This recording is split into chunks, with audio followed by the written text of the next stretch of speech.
Hi everybody, today we are going to paint the second part of our dog dedicated exercises, and for that we will need paper, pencil, eraser, sharpener, paint, something to mix the paint, brushes, water, and a cloth.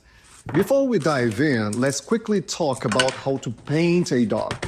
The process is actually very simple. The first thing you need to do is to sketch the basic shape of the dog.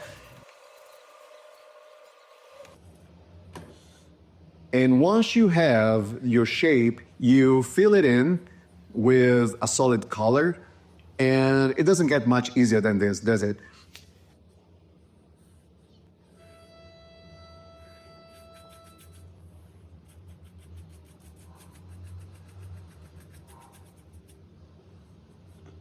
Next, we'll add two colors, one for the shadows and one for the highlights. And that's it.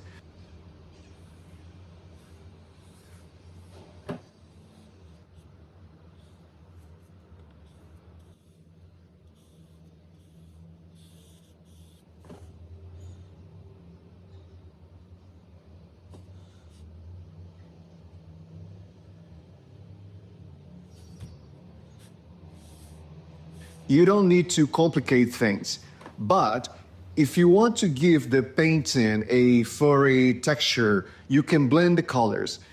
If you need more highlights, simply add more color to those areas. If you need more shadows, add more color where the shadows will fall. It's really that simple. This is the same technique that we used last week, and it is exactly what we'll be using today.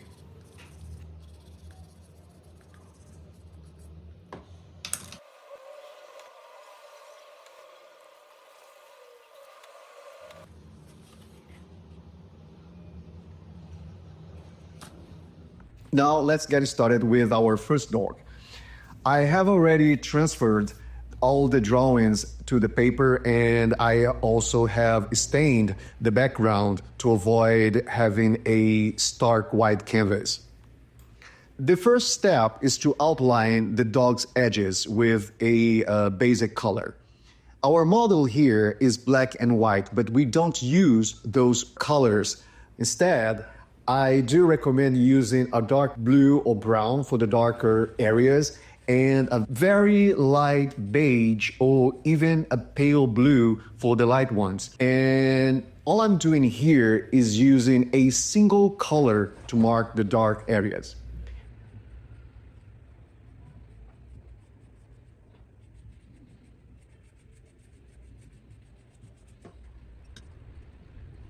After that, I will add some brownish hues to create the shadows. And by using complementary colors, we can create a sense of depth.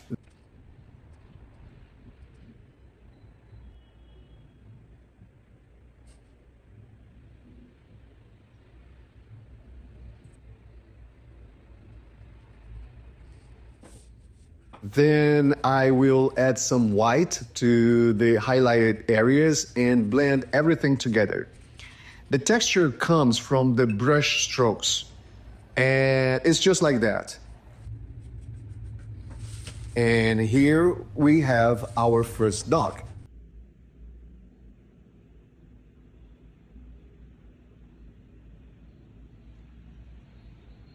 Now, let's move on to our second model. Once again, we'll outline the edges and define the blocks of color. For this one, we'll add a darker hue for the shadows and a lighter hue for the highlights.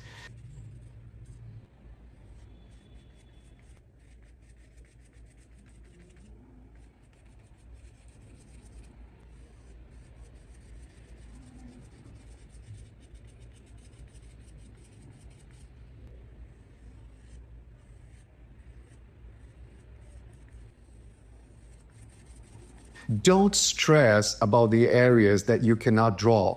Just focus on the parts that you actually can. For example, the body here is essentially a block of color, but it is enough to convey the dog's shape. You can immediately tell that this is a dog looking over its shoulder, right?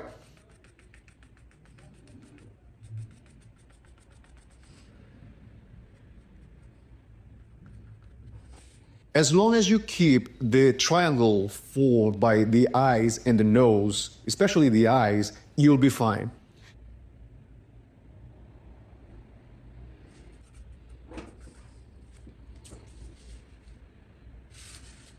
And there he is, our second dog. See how easy that was? Now let's try our third model. We'll start with the same technique, outlining the edges and adding blocks of color. But this time, rather than blending the colors with the highlights and shadows, we are just going to layer the colors one in the top of the other.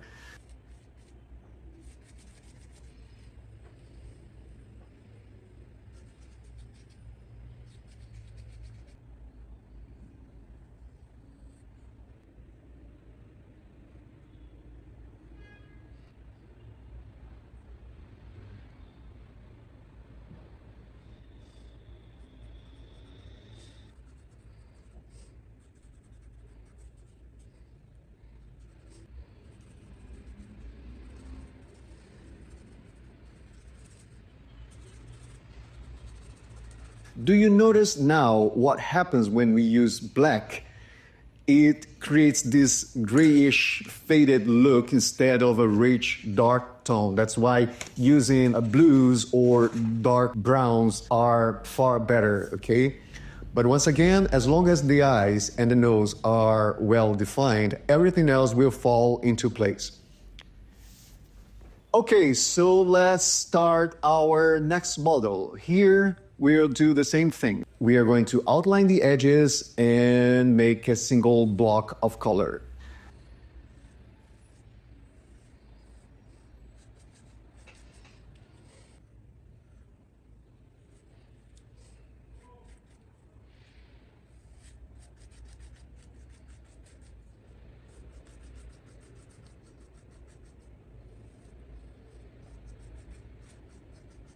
Don't worry if you cannot paint the details. For the shadows, I'm using complementary color like this brownish here and layering it with the basic color. So it's going to be brown, blue, until I get to the shade that I want.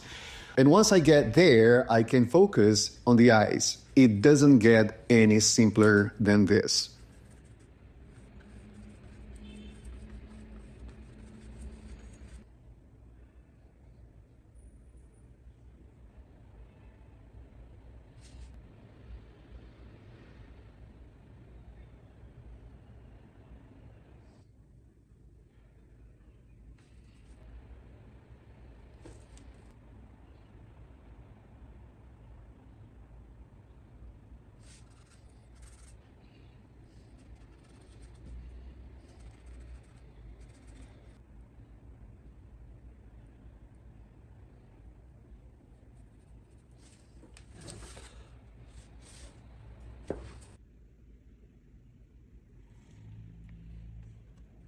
Okay, now let's move on to our next model.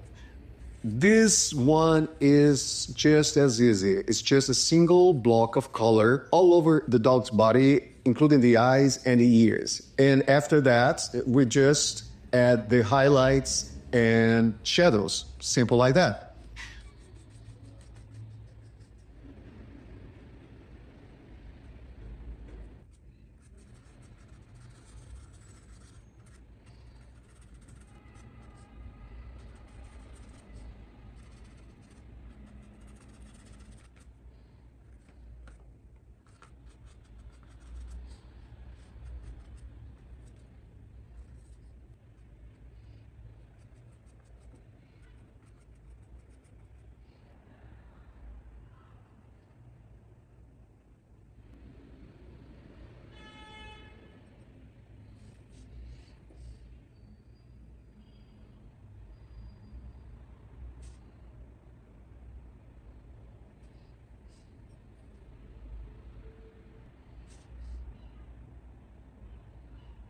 Once it's dry, I can focus on the eyes.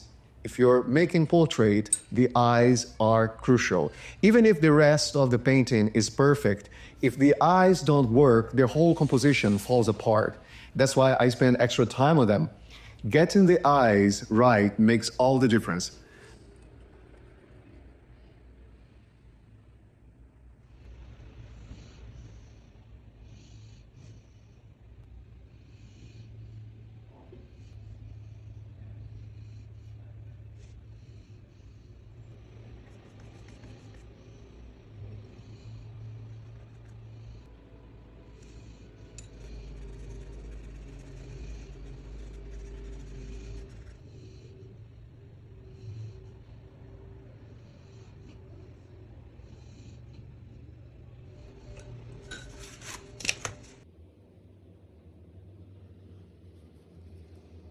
Okay, so now let's move on to our final model today.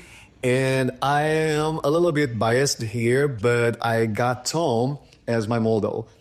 When painting a white dog, I don't use pure white. Instead, I use a very light beige, which allows me to add afterwards white as a highlight. Since this is a very peculiar pose, where I cannot really focus on the eyes, I am shifting my focal point to the nose. So this is where I'm going to put more detail. If the nose doesn't stand out, the focus will shift to the wrong part of the painting, like the rose or even the background, which is not what I want. Once again, don't worry about the parts that you cannot draw, like the legs. As long as you can capture the overall shape and essence of the dog, that's all that matters. And these are the results of what we did today. I hope this will encourage you to work on your own dog paintings and develop your own style. And remember, don't overthink it. Simple blocks of color with some blending for highlights and shadows are all that you need. The rest will come together naturally. As always, keep on practicing and thank you for joining us.